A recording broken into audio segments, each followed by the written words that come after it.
I remember 2 Voyager missions launched in 1977. Shortly after launch, they turned around, they got the Earth and the Moon in the same picture. I've just been fascinated with imaging from deep space missions ever since, and I've been very fortunate to be able to create some of those pictures.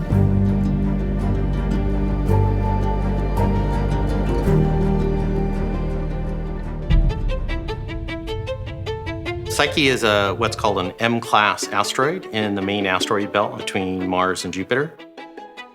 It's the 16th asteroid discovered back in the 19th century, and we think that maybe it's the remnants of a planetary core. All of the missions I've worked on had some sort of an imaging device.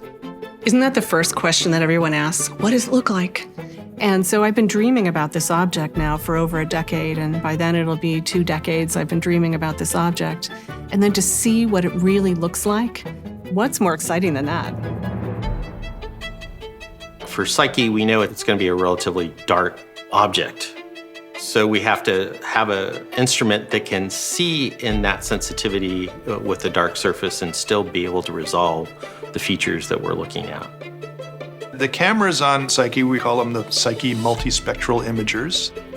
They're a pair of identical cameras. They're a pair for redundancy, just in case we have a problem with one, we've got the other one. And with stereo, we can build what's called a digital terrain model, the surface of Psyche, which we're very interested in knowing at a high resolution.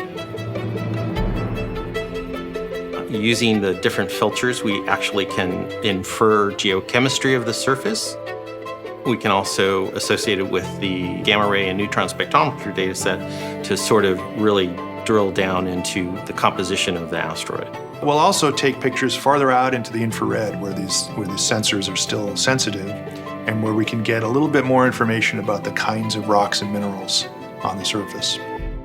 One of the other functions besides science for the cameras is that they are our navigation cameras as well.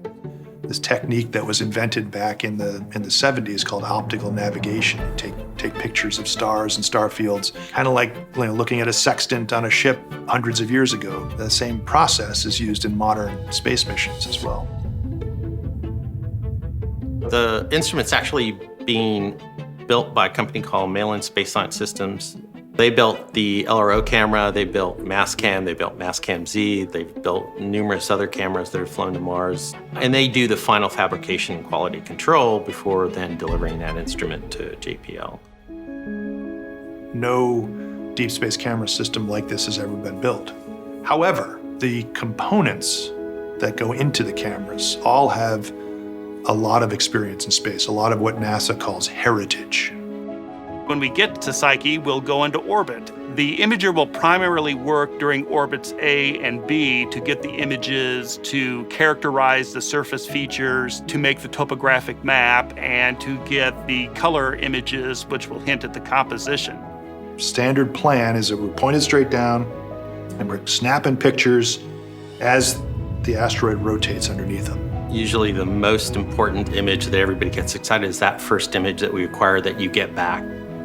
We are super committed on the Psyche project from PI, Lindy Elkins Tanton, all the way down to sharing this experience with the public.